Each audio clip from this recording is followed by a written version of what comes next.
નમસ્કાર. આ વિડીયો છે science class 10 chapter 10 part 4. Part 3ની અંદર આપણે જુદા જુદા 4 કિરણો આપાત થતા હોય અને એમનું પરાવર્તન કઈ રીતે થાય એના વિશેની માહિતી આપણે જોઈ ગયા છીએ. આપણી એનસીઈઆરટીની સ્ટ્રેટર્જી પ્રમાણે આપણે બુકની દરેક લાઈન છે એ વાંચતા જશી અને સમજતા જશી. આ ટોપિક વિશે આપણે આગળ વાત કરી ગયા છીએ બધી, છતાં આપણે આપણી સ્ટ્રેટર્જી પ્રમાણે આગળ વધીએ. જોઈએ આપણો ટોપિક 10.2.2 કિરણ આકૃતિના ઉપયોગ દ્વારા ગોળીય અરીસા વડે રચાતા પ્રતિબિંબનું નિરૂપણ. ગોળીય અરીસાઓ વડે રચાતા પ્રતિબિંબનો અભ્યાસ આપણે કિરણ આકૃતિ દ્વારા પણ કરી શકીએ. હવે પ્રતિબિંબ આપણે મેળવવાનું છે કિરણ આકૃતિ દ્વારા. આ બરાબર સમજો. ગોળીય અરીસાની સામે મૂકેલ એક નિયત સાઇઝની મોટી વસ્તુનો વિચાર કરો. આ મોટી વસ્તુનો દરેક નાનો ભાગ એક બિંદુવત વસ્તુ તરીકે કાર્ય કરે છે અને આ બિંદુમાંથી અસંખ્ય સંખ્યાના કિરણો ઉત્પન્ન થાય છે. એટલે કે વસ્તુ છે એ પ્રકાશના ઉદ્ગમ તરીકે વર્તે અને એમાંથી અસંખ્ય કિરણો બહાર પડતા હોય.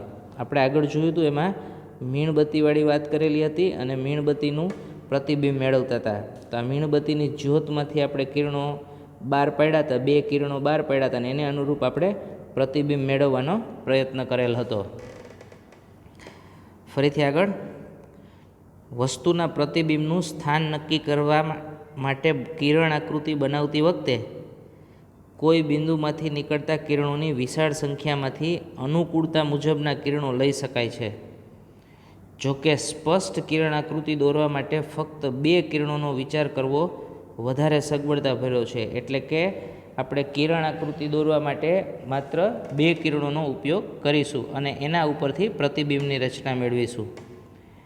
આ કિરણો એવા પસંદ કરવા જોઈએ કે જેની દિશા અરીસા પરથી પરાવર્તન પામ્યા બાદ સરળતાથી જાણી શકાય.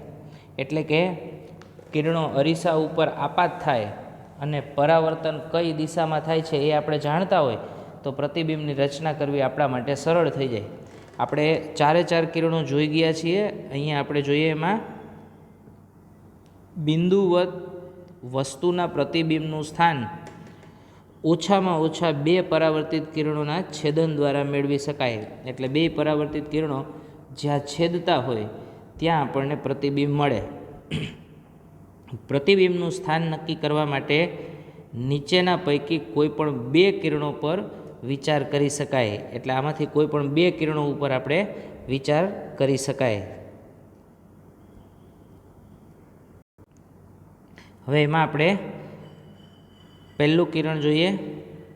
મુખ્ય અક્ષને સમાંતર દિશામાં આપાત થતું પ્રકાશનું કિરણ. એટલે આ પહેલું કિરણ આવું છે, મુખ્ય અક્ષને સમાંતર દિશામાં. 10.3 આકૃતિ આપેલી છે. આ આપણી મુખ્ય અક્ષ છે. વક્રતા કેન્દ્ર સી અને ધ્રુવ પીમાંથી પસાર થતી અક્ષ આપણી મુખ્ય અક્ષ. હવે આ મુખ્ય અક્ષને સમાંતર કિરણ છે. આ મુખ્ય અક્ષને સમાંતર કિરણ આપાત થાય છે. અહીંયા સપાટીને લંબ દોરેલો છે. આ જગ્યાએ આ સપાટીનો લંબ છે, પણ લંબ આપણે દરેક વખતે એવો દોરશી કે જે સીમાંથી પસાર થતો હોય. આ કિરણ આપાત થયું તો એનું પરાવર્તન થયું મુખ્ય કેન્દ્ર એફમાંથી. આ અંતર્ગોળ અરીસા માટે. બહિર્ગોળ અરીસા માટે પણ સેમ. તમે પી, એફ અને સી બહિર્ગોળ અરીસો દોરી અને લખી નાખવાની ત્રણેયની સંજ્ઞાઓ. કિરણ તો આપણે જે વિચારવાનું છે એ જ કિરણ દોરવાનું મુખ્ય અક્ષને સમાંતર દિશામાં. એટલે અહીંયા એક કિરણ આ મુખ્ય અક્ષને સમાંતર દિશામાં દોરેલું છે.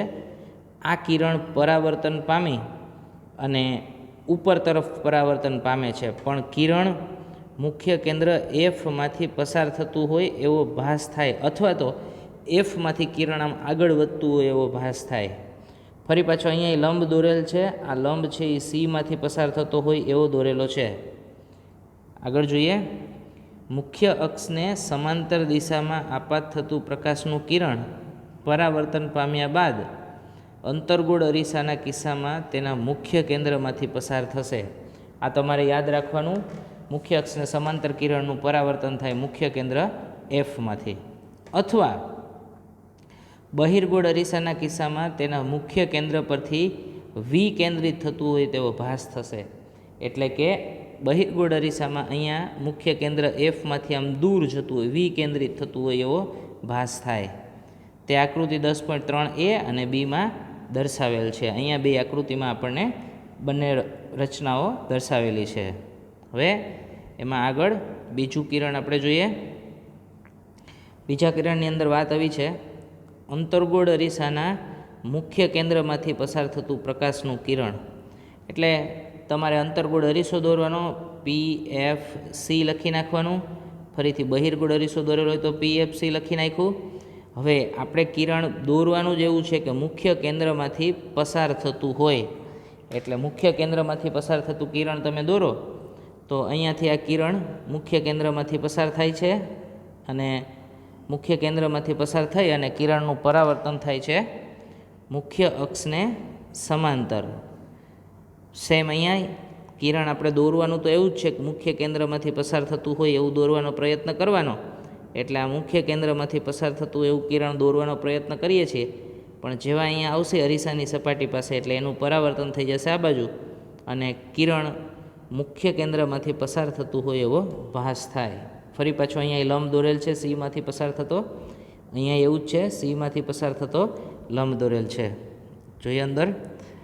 અંતર્ગોળ અરીસાના મુખ્ય કેન્દ્રમાંથી પસાર થતું પ્રકાશનું કિરણ અથવા બહિર્ગોળ અરીસાના મુખ્ય કેન્દ્ર તરફ ગતિ કરતું હોય તેવો કિરણ પરાવર્તન પામ્યા બાદ મુખ્ય અક્ષને સમાંતર દિશામાં પરાવર્તિત થાય છે. એટલે આ કિરણો મુખ્ય અક્ષને સમાંતર દિશામાં પરાવર્તિત થાય, જે આકૃતિ 10.4a અને બીમાં દર્શાવેલ છે. અહીંયા આપણને આ બે કિરણો દર્શાવેલા છે, અંતર્ગોળ અરીસા માટે અને બહિર્ગોળ અરીસા માટે. સેમ હવે ત્રીજું કિરણ અંતર્ગોળ અરીસાના વક્રતા કેન્દ્રમાંથી પસાર થતું કિરણ. એટલે અહીંયા અંતર્ગોળ અરીસાના વક્રતા કેન્દ્રમાંથી અથવા તો બહિર્ગોળ અરીસાના વક્રતા કેન્દ્રમાંથી ગતિ કરતું પ્રકાશનું કિરણ. સેમ સિસ્ટમ, સાવ સહેલું જ છે. અંતર્ગોળ અરીસો દોરી નાખવાનો, એક બહિર્ગોળ અરીસો દોરવાનો. બંને માટે આપણે PF અને C એટલે કે ધ્રુવ, મુખ્ય કેન્દ્ર અને વક્રતા કેન્દ્ર લખી નાખવાના. કિરણ આપણે દોરવાનું ખાસ ધ્યાન રાખવાનું વક્રતા કેન્દ્રમાંથી પસાર થતું. એટલે અહીંયા આપણે સૌથી પહેલાં કિરણ એવું દોરવાનું કે વક્રતા કેન્દ્રમાંથી પસાર થતું હોય. હવે તમે બરાબર ધ્યાનથી જોશો ને તો વક્રતા કેન્દ્રમાંથી પસાર થતું કિરણ અરીસાને બરાબર લંબ રૂપે આપાત થાય છે. હવે કિરણ લંબ રૂપે આપાત થયું એટલે મારે અહીંયા આપાત કોણ કેવો હોય ને, તો આપાત કોણ એટલે લંબ સાથે બનતો ખૂણો. તો લંબ રૂપે જ આપાત થાય છે તો લંબ સાથે બનતો ખૂણો કેટલાનો થઈ જશે? 0નો. એનો મતલબ એમ કે આપાત કોણ 0 ડિગ્રી હોય તો પરાવર્તન કોણે 0 ડિગ્રી, એટલે કિરણ એ ને એ દિશામાં પાછું ફરે. આ આપાત કિરણની દિશા છે, આ પરાવર્તિત કિરણની દિશા છે. સેમ એવું જ અહીંયા આપાત કિરણ સીમાંથી પસાર થતું એવું દોરવાનો પ્રયત્ન કરીએ. અહીંયા સપાટીએ લંબરૂપે અથડાશે એટલે કિરણ પાછું એને દિશામાં પરાવર્તન પામશે. હવે ચોથી વાત, પરાવર્તનનો નિયમ જ છે ડાયરેક્ટ. અરીસાની મુખ્ય અક્ષ સાથે નિશ્ચિત કોણ બનાવતી દિશામાં ધ્રુવ P પર આપાત થતું કિરણ. એટલે અહીંયા ધ્રુવ P પર આપાત થતું કિરણ, આ એની મુખ્ય અક્ષ છે. હવે કિરણ આપાત થાય છે, આ આપાત કિરણ છે ધ્રુવ P ઉપર અને અહીંયા મળતો ખૂણો છે એ આપાત કોણ છે. જેટલા કોણે આપાત થશે એટલા જ કોણે એનું થશે પરાવર્તન. સેમ એવું ને એવું બહિર્ગોળ અરીસા માટે. આ બાજુની આકૃતિ આપણી અંતર્ગોળ અરીસા માટેની હતી, આ બાજુની આકૃતિ આપણી બહિર્ગોળ અરીસા માટેની. અરીસાની મુખ્ય અક્ષ સાથે નિશ્ચિત કોણ બનાવતી દિશામાં બિંદુ P પર આપાત થતું કિરણ અરીસા અથવા આકૃતિ 10.6b પરથી પરાવર્તન પામી તે જ નિશ્ચિત કોણ બનાવતી દિશામાં પરાવર્તન પામે છે. એટલે જે આપાત કોણ હતો એટલા જ કોણે પરાવર્તન પામે છે. આપાત બિંદુ પાસે મુખ્ય અક્ષ સાથે સમાન કોણ બનાવતા આપાત તથા પરાવર્તિત કિરણો પરાવર્તનના નિયમોનું પાલન કરે છે. એટલે મૂળ તો એક જ વાત છે, પરાવર્તનના નિયમો પ્રમાણે જ પરાવર્તન થાય છે બધામાં. પણ આ 4 કિરણો તમે બરાબર યાદ રાખજો. યાદ રાખો કે ઉપરના બધા જ કિસ્સામાં પરાવર્તનના નિયમોનું પાલન થાય છે. આપાત બિંદુ પાસેથી આપાત કિરણ એવી રીતે પરાવર્તન પામે છે કે જેથી પરાવર્તન કોણનું મૂલ્ય આપાત કોણના મૂલ્ય જેટલું થાય. એટલે ચારે ચાર કિરણ આકૃતિની અંદર પરાવર્તનના નિયમોનું પાલન થાય જ છે અને પરાવર્તનના નિયમો પ્રમાણે જ પરાવર્તન થાય છે. ઇન શોર્ટ, તમારે પહેલું યાદ રાખવાનું છે, મુખ્ય અક્ષને સમાંતર કિરણ હોય તો એનું પરાવર્તન થાય મુખ્ય કેન્દ્ર એફમાંથી. બીજું તમારે યાદ રાખવાનું છે, મુખ્ય કેન્દ્રમાંથી પસાર થતું કિરણ હોય તો એનું પરાવર્તન થાય મુખ્ય અક્ષને સમાંતર. ત્રીજું તમારે યાદ રાખવાનું છે, વક્રતા કેન્દ્ર સીમાંથી પસાર થતા કિરણનું પરાવર્તન પાછું એ જ દિશામાં થાય. અને ચોથું, ધ્રુવ પી પાસે જેટલા કોણે કિરણ આપાત થાય એટલા જ કોણે એનું પરાવર્તન થાય. આ ચાર નિયમો યાદ રાખશો એટલે કિરણ આકૃતિ વડે પ્રતિબિંબ મેળવવામાં તમને કોઈ જ તકલીફ નહીં પડે. હવે આપણે અંતર્ગોળ અરીસા વડે પ્રતિબિંબની રચના, આપણે આગળ એક કોષ્ટક અને આગલા વિડીયોની અંદર આપણે મીણબત્તીની મદદથી આખો એક પ્રયોગ કરેલો હતો. આગલો વિડીયો તમે પ્રયોગમાં ફરીથી પણ રિપીટ કરીને જોઈ શકો છો. મીણબત્તીનું સ્થાન બદલાવતા ગયા હતા એટલે કે વસ્તુનું સ્થાન બદલ્યું હતું અને પ્રતિબિંબ આપણને કઈ જગ્યા ઉપર મળે છે, કેવડું મળે છે એ આપણે નોંધતા જતા હતા. પણ હવે આપણે એ જ વસ્તુ રિપીટ કરવાની છે, પણ કિરણ આકૃતિની મદદથી પ્રતિબિંબની રચના કરવાની છે. હવે પહેલી કિરણ આકૃતિ આપણે બરાબર જોઈએ. પેલો કોષ્ટક પ્રમાણે આકૃતિઓ બધી દોરવાની છે. અહીંયા તમને 6 આકૃતિ આપેલી છે. આ 6 આકૃતિ કિરણોની મદદથી કેવી રીતના દોરી શકાય એ આપણે સેપરેટલી સમજશે. જોજો બરાબર. અહીંયા આપણી પહેલી આકૃતિ છે, હું અહીંયા આવું લખું, ખાલી વસ્તુનું સ્થાન લખું. અહીંયા જ આપણે દોરતા જઈએ છીએ આકૃતિ, વસ્તુનું સ્થાન. પછી આપણે અહીંયા લખી નાખીએ આપણે વસ્તુનું સ્થાન. અહીંયા આપણે એવું કરીએ આકૃતિ, અને અહીંયા હું લખી નાખું છું પ્રતિબિંબ. પ્રતિબિંબમાં આપણે 3 બાબતો શોધવાની છે. પ્રતિબિંબનું સ્થાન, પછી એની સાઇઝ એટલે કે પરિમાણ, અને પ્રકાર. આટલી વસ્તુ તમારે દરેક વખતે ગોતવાની છે. આપણે જે આગળ ઓલો કોષ્ટક બનાવેલો હતો એને અનુરૂપ તમારે સમજવાનું છે. પહેલાં એવું આપેલું છે આપણને, ધારો કે વસ્તુ છે એ અનંત અંતરે હોય આપણી પાસે, વસ્તુનું સ્થાન અનંત અંતરે. હવે આપણે એનું કિરણ આકૃતિની મદદથી પ્રતિબિંબ મેળવવાનો પ્રયત્ન કરવાનો છે. આપણે એવું કરીએ કે કોઈ એક અંતર્ગોળ અરીસાની રચના કરીએ. અત્યારે આપણે અંતર્ગોળ અરીસા વડે રચાતા પ્રતિબિંબની રચનાઓ લેવાની છે. અહીંયા અંતર્ગોળ અરીસાની આ મુખ્ય અક્ષ લઈ લઉં હું. મુખ્ય અક્ષ ઉપર આપણે પી, એફ અને સી દોરી નાખીએ. તમે ફૂટપટ્ટીની મદદથી જ્યારે દોરતા હો ત્યારે એક્ઝેક્ટ પરફેક્ટ તમે અંતર્ગોળ અરીસો દોરવાનો. પી અને એફ વચ્ચેનું અંતર 5 સેન્ટીમીટર લીધું હોય તો પી અને સી વચ્ચેનું અંતર 10 સેન્ટીમીટર લેવાનું. એટલે કિરણ આકૃતિ એકદમ સ્પષ્ટ અને સારી તમે દોરી શકશો. આપણે પહેલી કિરણ આકૃતિ દોરીએ. વસ્તુ ધારો કે અનંત અંતરે છે, એટલે કે બહુ દૂરના અંતરે વસ્તુ છે. હું અત્યારે એવું વિચારી લઉં કે વસ્તુ અહીંયા પડેલી છે, અનંત અંતરે છે. તો તમને મેં પહેલી વખતે પણ વાત કરેલી હતી, અનંત અંતરે વસ્તુ હોય તો એમાંથી આવતા કિરણો હોય એ મુખ્ય અક્ષને સમાંતર હોય. એટલે આ પહેલું કિરણ હું દોરું છું મુખ્ય અક્ષને સમાંતર. તો હવે તમને આની ખબર છે, આગળનો ટોપિક હમણાં જ જોયો. મુખ્ય અક્ષને સમાંતર કિરણ હોય તો એનું પરાવર્તન ક્યાંથી થશે? તો કે મુખ્ય કેન્દ્ર એફ પાસેથી. એટલે આ મુખ્ય કેન્દ્ર એફમાંથી કિરણ પરાવર્તન પામશે. તમે આ જ વસ્તુમાં બીજા કિરણો પણ દોરી શકો મુખ્ય અક્ષને સમાંતર. હું અહીંયા નીચેથી એક કિરણ દોરું છું મુખ્ય અક્ષને સમાંતર, તો એનું કિરણ પરાવર્તન પણ થશે મુખ્ય કેન્દ્ર એફમાંથી. એટલે આ બંને કિરણો છેદશે, બરાબર મુખ્ય કેન્દ્ર એફ પાસે.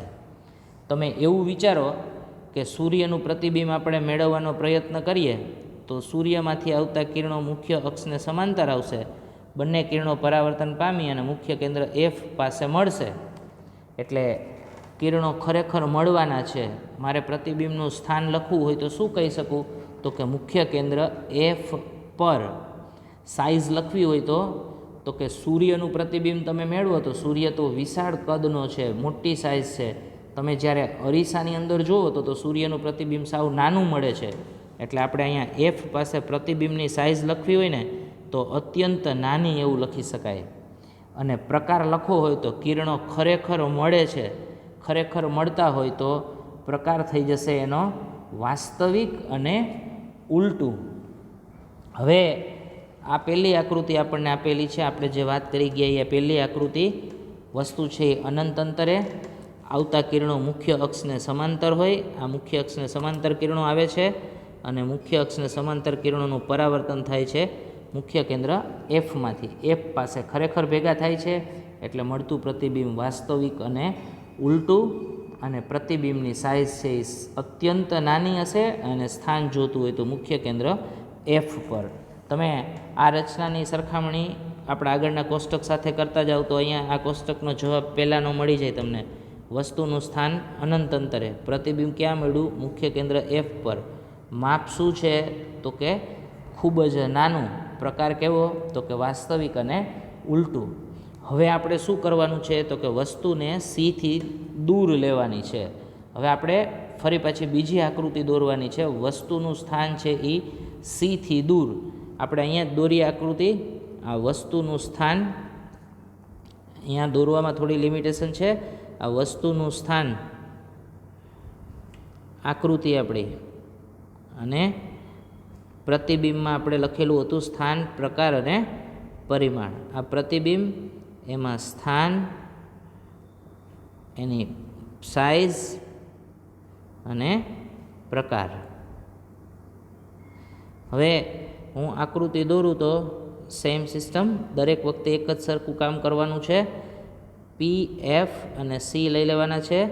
અહીંયા લખી નાખું છું પી, એફ અને સી. વસ્તુનું સ્થાન આપણી પાસે છે અત્યારે સીથી દૂર. આ સીથી દૂર અત્યારે હું ધારો કે સીથી દૂર એક વસ્તુ લઈ લઉં છું, એનું નામ આપી દઉં છું વસ્તુનું એ બી.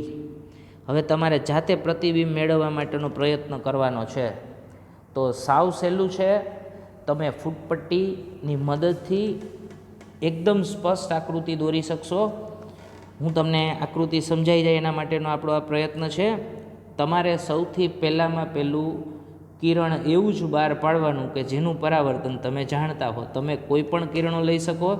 હું દરેક વખતે સામાન્ય રીતે મુખ્ય અક્ષને સમાંતર એક કિરણ તો આપણે બહાર પાડી જ દેશી. મુખ્ય અક્ષને સમાંતર હોય તો એનું પરાવર્તન થશે મુખ્ય કેન્દ્ર એફમાંથી. હવે તમને ઈચ્છા થાય ત્યાંથી કિરણ બહાર પાડી શકો. તમને એમ થાય કે મારે તો ધ્રુવ પી પાસે ચોક્કસ ખૂણે કિરણ બહાર પાડવું છે તો એનું પરાવર્તન એટલા જ ખૂણે સામેની સાઈડથી થવાનું છે. તમને એમ થાય કે ના મારે એવું નથી કરવું, મારે તો એફમાંથી પસાર થતું કિરણ બહાર પાડવું છે, તો આપણે એફમાંથી પસાર થતું કિરણ બહાર પાડ્યું. એટલે હવે તમને આના પરાવર્તનનો નિયમ ખબર છે. મુખ્ય કેન્દ્ર એફમાંથી પસાર થતું કિરણ હોય તો એનું પરાવર્તન કઈ બાજુ થશે? મુખ્ય અક્ષને સમાંતર. એટલે આ કિરણ મુખ્ય અક્ષને સમાંતર પરાવર્તન પામ્યું તો બંને કિરણો આ જગ્યા ઉપર છેદ્યા. જે જગ્યા ઉપર છેદે ત્યાં પ્રતિબિંબ મળે.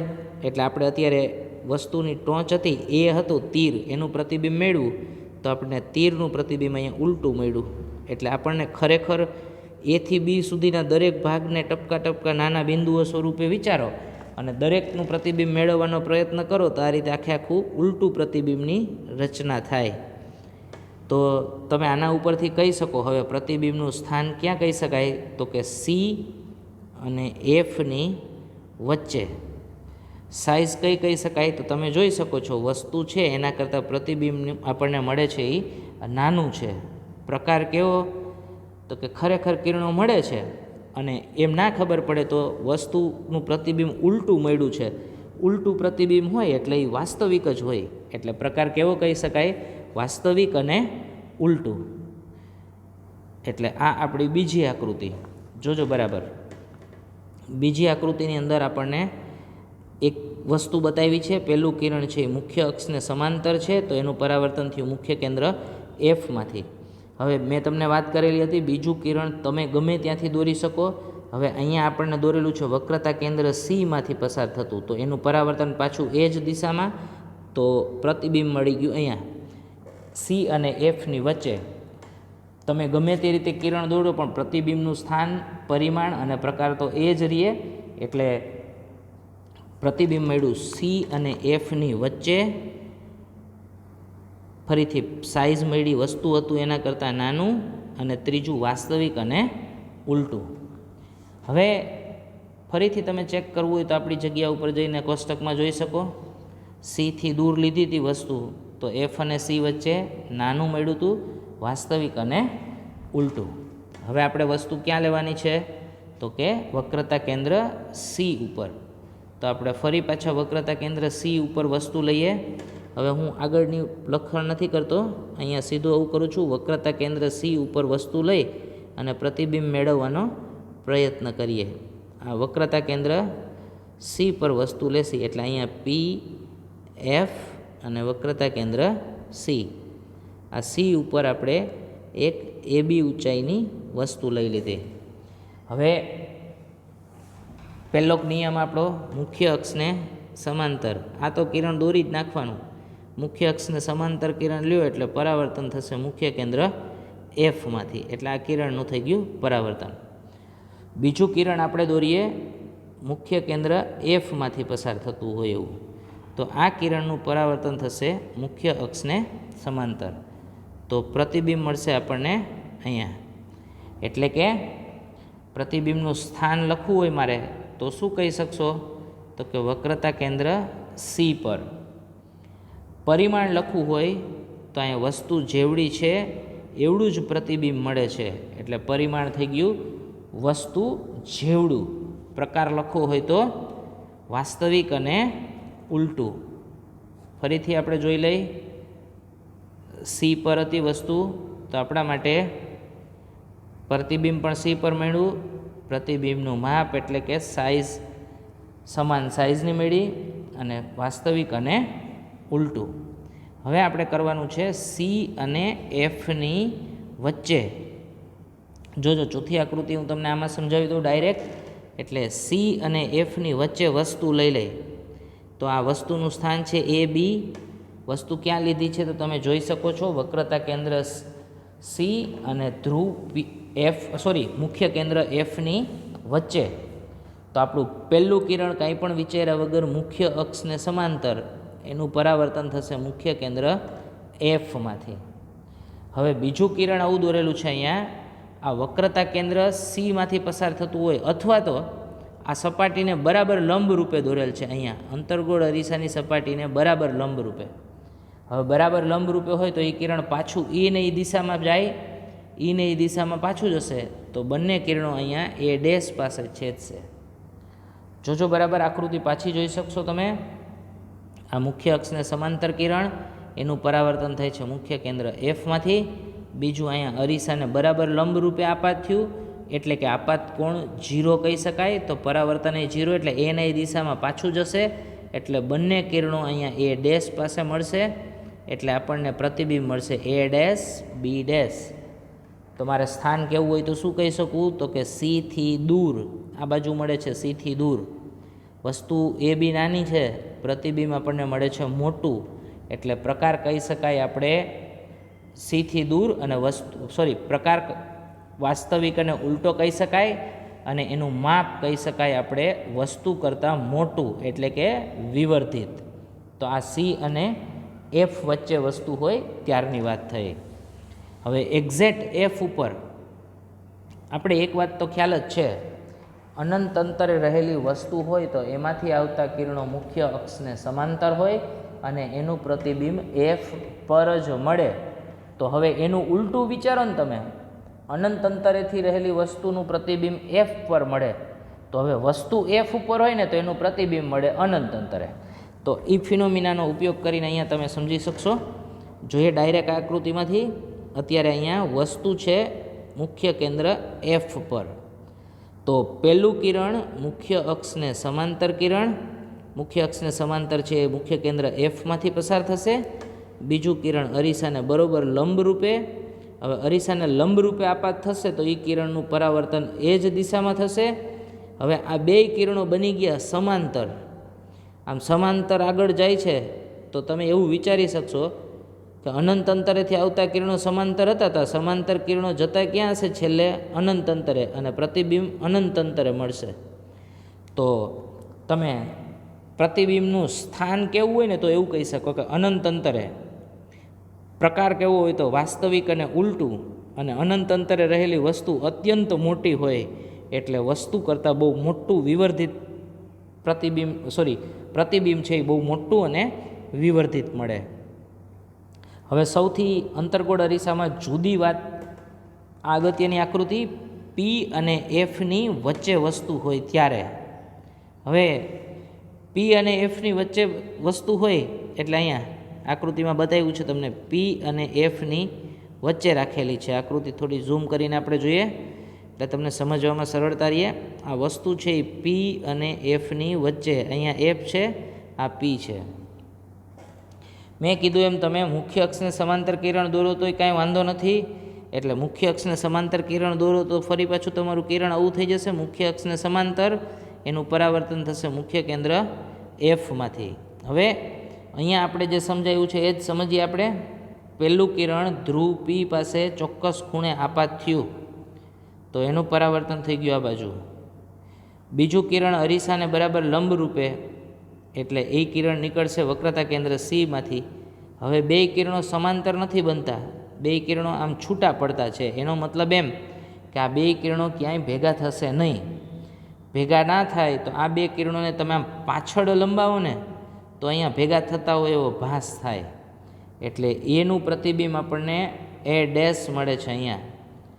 એટલે હવે પાછળ લંબાવાથી ભેગા થતા હોય એવો ભાસ થાય. એ ઉપર તરફ છે, પ્રતિબિંબ એનું ઉપર તરફ જ મળ્યું એટલે આખું પ્રતિબિંબની રચના કરી તો આવું ચત્તુ પ્રતિબિંબ મળ્યું. તો હવે તમને એવો ક્લિયર આઈડિયા આવી જશે કે ચત્તુ પ્રતિબિંબ શેમાં મળે, પ્રકાર કેવો હોય તો મળે. તો કે પ્રકાર આભાસી હોય તો જ તમને ચત્તુ પ્રતિબિંબ મળે. એટલે સૌથી પહેલાં તો હું એવું કહું કે પ્રતિબિંબનો પ્રકાર આભાસી અને ચત્તુ. સ્થાન કેવું હોય તો હું એવું કહી શકું અરીસાની પાછળના ભાગમાં મળે છે.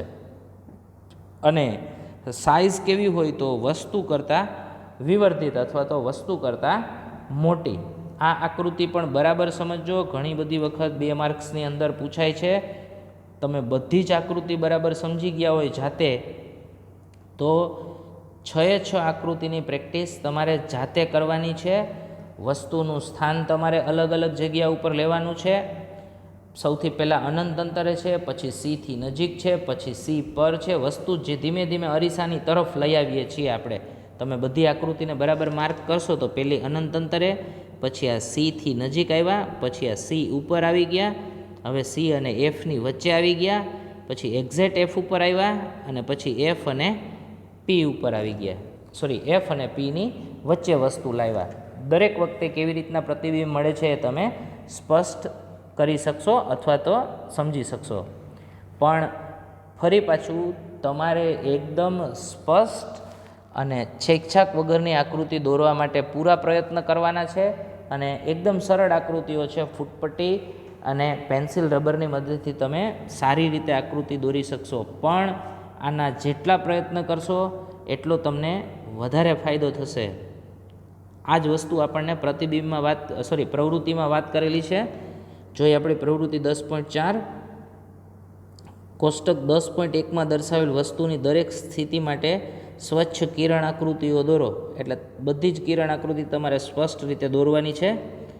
પ્રતિબિંબનું સ્થાન નક્કી કરવા માટે અગાઉના વિભાગમાં વર્ણવેલ કોઈ પણ 2 કિરણો લઈ શકો છો. આ બધી વાત આપણે કરી ગયા. તમારી કિરણ આકૃતિઓને આકૃતિમાં દર્શાવેલ કિરણ આકૃતિઓ સાથે સરખાવો. તમે આકૃતિઓ ગોખવાની જરૂર નથી. 4 કિરણોના નિયમનો ઉપયોગ કરી એમાંથી કોઈ 4 કિરણોના નિયમો તમે જાણતા હોય તો એમાંથી કોઈ પણ 2 કિરણોનો ઉપયોગ કરી અને પ્રતિબિંબની રચના તમે મેળવી શકશો. દરેક સ્થિતિમાં બનતા પ્રતિબિંબના પ્રકાર, સ્થાન અને પરિમાણ જણાવો. આપણે જોઈ ગયા છીએ, પ્રવૃત્તિ આપણે કરી નાખેલી છે આગળ. તમારા પરિણામને અનુકૂળ સ્વરૂપ કોષ્ટકમાં દર્શાવો, એટલે આખું એક કોષ્ટક તૈયાર કરવાનું. હવે આપણે જોઈએ, આ પ્રશ્ન પણ અગત્યનો, એક્ઝામમાં ઘણીવાર પૂછાય છે. અંતર્ગોળ અરીસાના ઉપયોગ જણાવો. તમે બરાબર સમજો. અંતર્ગોળ અરીસાના ઉપયોગો જણાવો. સાવ સરળ છે. અંતર્ગોળ અરીસો સામાન્ય રીતે ટોર્ચ, સર્ચ લાઇટ કે વાહનોની હેડલાઇટમાં પ્રકાશના શક્તિશાળી સમાંતર કિરણ જૂથ મેળવવા માટે કરવામાં આવે છે.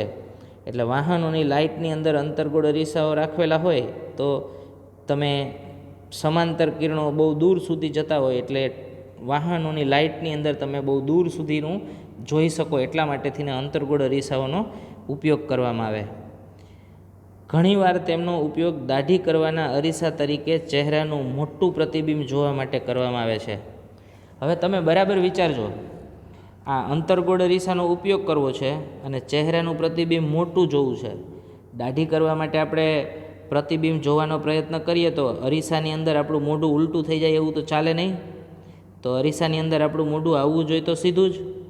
તો તમને અંતર્ગોળ અરીસામાં આપણે જે સમજી ગયા એમાં આભાસી અને ચત્તુ પ્રતિબિંબ એક જ જગ્યાએ મળે.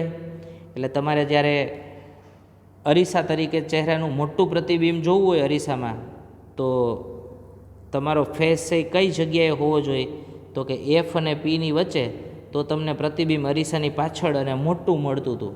એટલે દાઢી કરવાના અરીસાની અંદર અંતર્ગોળ અરીસાનો ઉપયોગ કરે, પણ આપણા ચહેરાનું સ્થાન હોવું જોઈએ એફ અને પીની વચ્ચે, એટલે મોટું પ્રતિબિંબ જોવા મળે.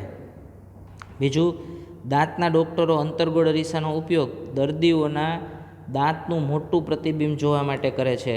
દાંતના ડૉક્ટર પાસે આવો લાંબો સ્કાલ્પ સળિયો હશે અને છેડે એક અરીસો ગોઠવેલો હશે. આ અરીસાની મદદથી આપણા દાંતને જોતા હોય છે, એટલે આપણા દાંતની રચના એને મેગ્નિફાઈ થયેલી દેખાય, એની મદદથી એ ડિસીઝ છે એ ફાઇન્ડ આઉટ કરતા હોય છે.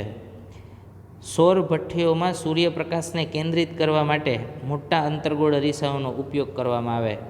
એટલે સૌર ભઠ્ઠીઓની અંદર જે તે જગ્યાએ હીટ ઉત્પન્ન કરવી હોય તો એને મુખ્ય કેન્દ્ર એફ ઉપર ગોઠવી દે. બધા કિરણો દૂરથી આવતા હોય સૂર્યમાંથી, બધા કિરણોનું પરાવર્તન થશે મુખ્ય કેન્દ્ર એફ પાસે, એટલે બધા કિરણો એફ પાસે ભેગા થાય ને ત્યાં તાપમાન વધી જાય. એટલે સૌર ભઠ્ઠીની અંદર પણ સૂર્યપ્રકાશને કેન્દ્રિત કરવા માટે અંતર્ગોળ અરીસાઓનો ઉપયોગ કરવામાં આવે. સરળ છે બધી વસ્તુઓ. નેક્સ્ટ વિડીયોની અંદર આપણે જોઈશું બહિર્ગોળ અરીસા વડે રચાતા પ્રતિબિંબ.